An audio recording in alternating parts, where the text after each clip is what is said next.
जो कि world record है। ब्रह्म कमल खिला था, रिकॉर्ड के लिए अप्लाई कर दिया। ईश्वर की कृपा, योग का माध्यम, ऊर्जा रूपांतर क्रिया, जिसके द्वारा आप देख सकते हैं कि ब्रह्म कमल के पौधे में वर्ष में 5वीं बार पुनः पुष्प आते हैं। ब्रह्म कमल के पौधे के लिए कहा जाता है कि इसमें वर्ष में सिर्फ एक बार ही पुष्प आते हैं, जो रात्रि में खिलते हैं और सुबह पुनः मुरझा जाते हैं। ब्रह्म कमल ही वो पुष्प है जिसमें मां लक्ष्मी विराजमान। ब्रह्म कमल ही वो पुष्प है जिससे ज्ञान की उत्पत्ति हो। जब रावण शिव के दर्शन के लिए कैलाश जाया करता था, हमेशा ब्रह्म कमल के पुष्प ही शिव के पास ले जाया करता था। शिव को अति प्रिय है ब्रह्म कमल, और सिर्फ शिव को ही नहीं, प्रत्येक देवी देवताओं को ब्रह्म कमल बहुत ही अति प्रिय है। हम मनुष्य के अंदर इतनी शक्तियां हैं कि जो रावण ने कार्य करे, जो राम ने कार्य करे, वो कार्य हम भी अपने द्वारा कर सकते हैं, लेकिन मन के द्वारा नहीं, अपनी आंतरिक शक्ति के द्वारा, आत्मा के द्वारा, आत्मा के बल के द्वारा। परंतु हमारे ब्रह्म को, अर्थात हमारे ज्ञान को दबा दिया गया, छपा दिया गया, ढकोसले इतने ज्यादा पैदा कर दिए गए। इस ब्रह्म कमल में वो शक्ति है कि यदि ब्रह्म कमल के इसके पत्ती के रस को भी स्वर्ण भस्म और हीरक भस्म के साथ खिलाया जाए तो कैसा भी बिस्तर में पड़ा व्यक्ति, जिसके शरीर में ताकत बिल्कुल नहीं बची है, वो उठ के बैठ जाता है। और पुष्प की तो फिर जो इसमें शक्तियां हैं। आप योग करें, योग को समझें, ये हमारे सनातन का सबसे बड़ा वज्र है। इस योग को राम ने किया, इस योग को कृष्ण ने किया, इस योग को रावण ने किया, इस योग को बुद्ध ने किया। अपने अंदर शक्तियां पैदा की। हमारे शरीर के अंदर भी वो कमल विद्यमान है। इस सृष्टि का सबसे पहला जो पुष्प है वो कमल ही है। और हम रूपी जो पुष्प हैं, ब्रह्म के हम पुष्प हैं, हम भी ब्रह्म कमल है। हमारे अंदर भी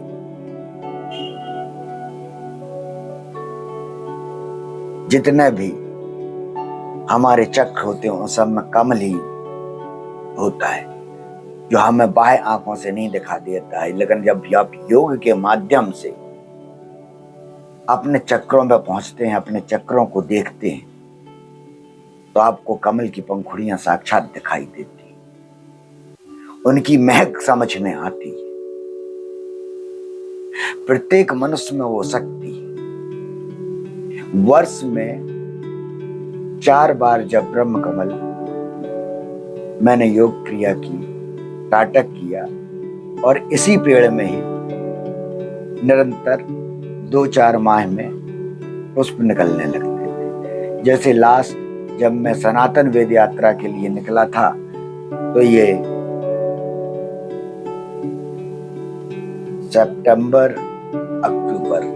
सितंबर एंड में इसमें पुष्प आए थे।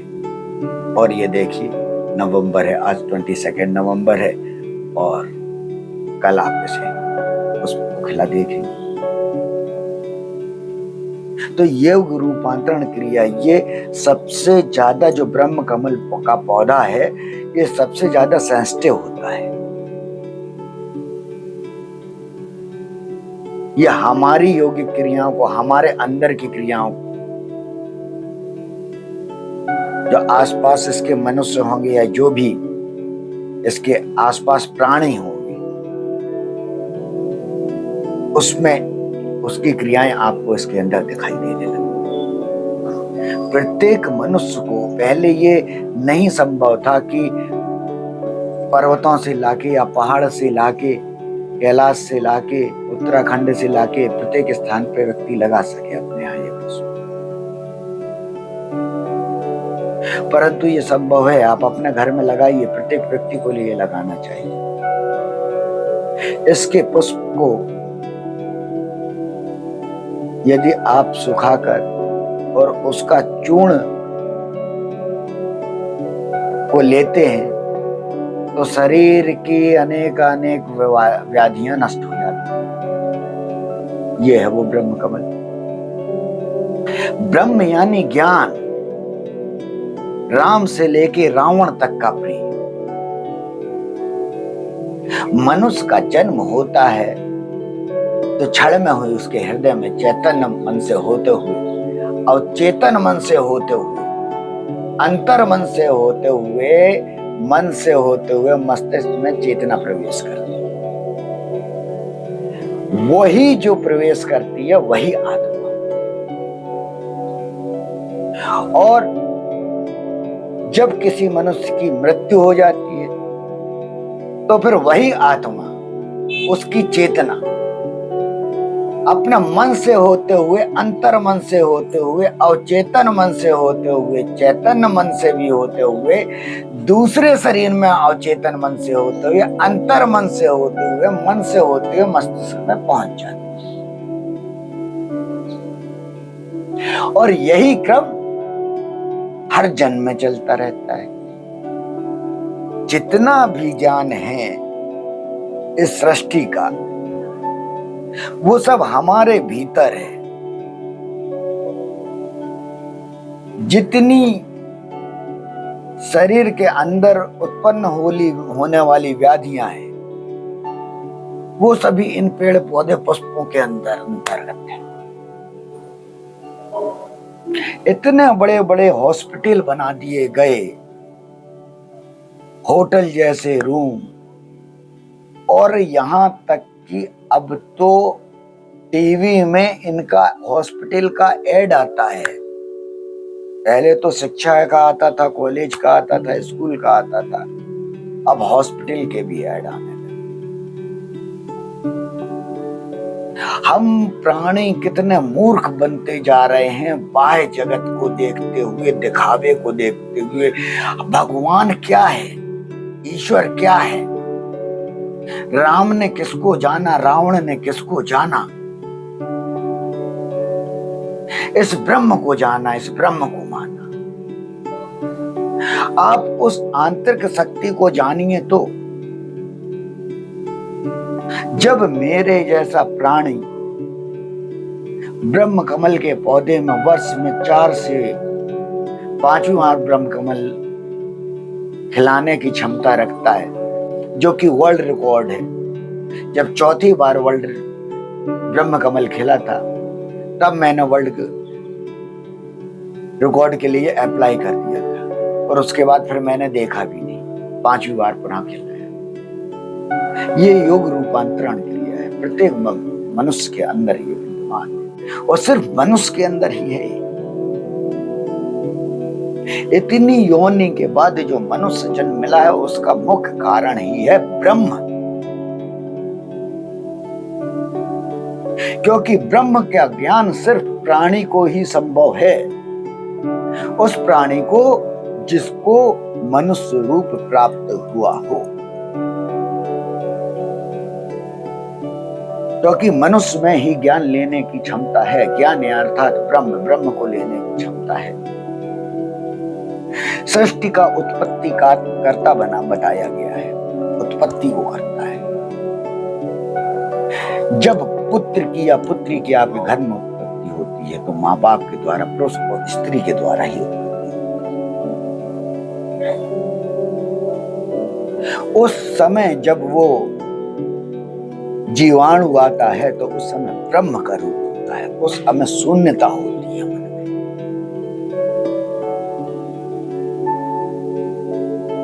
जब बिल्कुल शून्य में आ जाते हैं दोनों प्राणी, तभी ऐसी स्थिति बनती है कि बच्चे की उत्पत्ति होती है, वो जीव, वो अणु बनता है।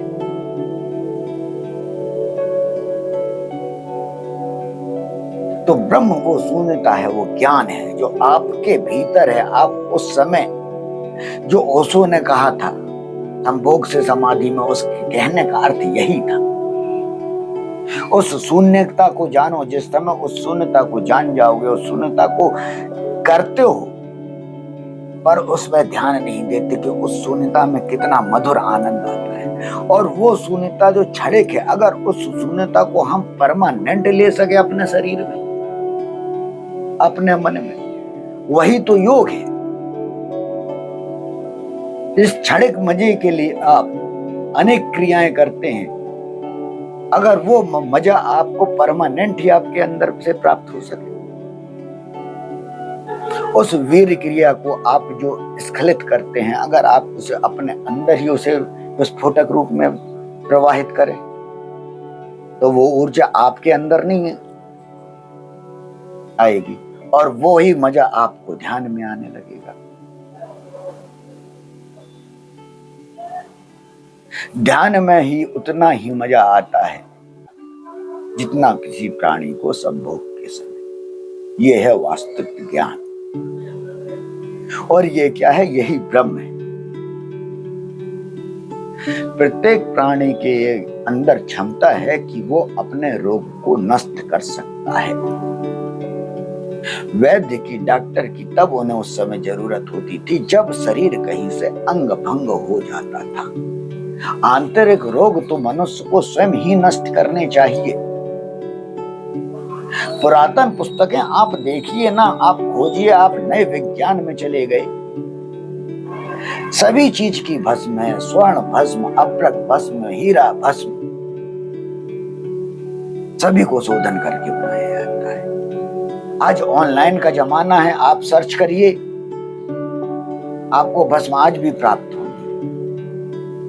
आप पुराने वैद्य को ढूंढिए, आज भी आपको कहीं कुछ मिल जाए।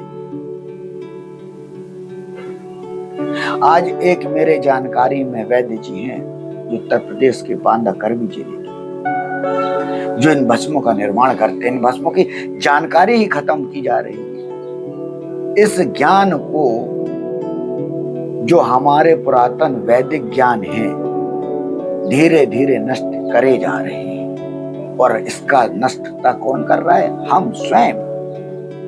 दोष किसी और को नहीं। जब हम उस ज्ञान को ले ही नहीं रहे, आप उसे खोजने की कोशिश कीजिए। मैंने positivethoughttcenter.com पुस्तक ज्ञान संग्रह, सनातन को समझो, जितनी भी आपको वेद, पुराण, रामायण, महाभारत, गीता, कितने प्रकार की गीता हैं, कितने पुराण हैं, किस पुराण में क्या क्या, दुर्गा सप्तशती, तंत्र मंत्र यंत्र, सभी पुस्तकों को वहां पे संकलित करके रखा है। आप अपने पुरातन ज्ञान को समझिए, अपने ऊर्जाओं को समझिए। आप भी अपने घर में ब्रह्म कमल का पेड़ लगा के यौगिक क्रिया से, ध्यान से, ऊर्जा रूपांतर के द्वारा इस प्रकार का, जिस प्रकार का वर्ल्ड रिकॉर्ड मैंने बनाया, आप भी कर सकते। और सबसे मुख्य चीज ये करने का कारण, बताने का मुख्य कारण यह है कि ये जो पौधा है बहुत ही ऊर्जावान होता है, बहुत ही सेंसिटिव होता है। जैसे हम कहें तो मनुष्य के द्वारा किसी भी क्रिया को यह बहुत तेजी से लेता है। इसीलिए शिव और रावण के बीच इस पुष्प का बहुत बड़ा महत्व बताया गया है, दोनों को जोड़ने का। और वही पुष्प हमारे अंदर विद्यमान है। आप ध्यान को करिए, योग को करिए, किसी के पीछे नहीं भागिए। कोई बाबा बैरागी कहीं जाने की आपको आवश्यकता ही नहीं।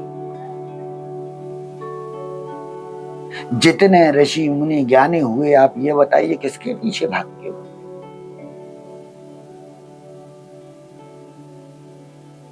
समय आएगा गुरु स्वयं आपके पास आ जाएगा, और ब्रह्म सर्वगुरु वो आपके भीतर ही बैठा है।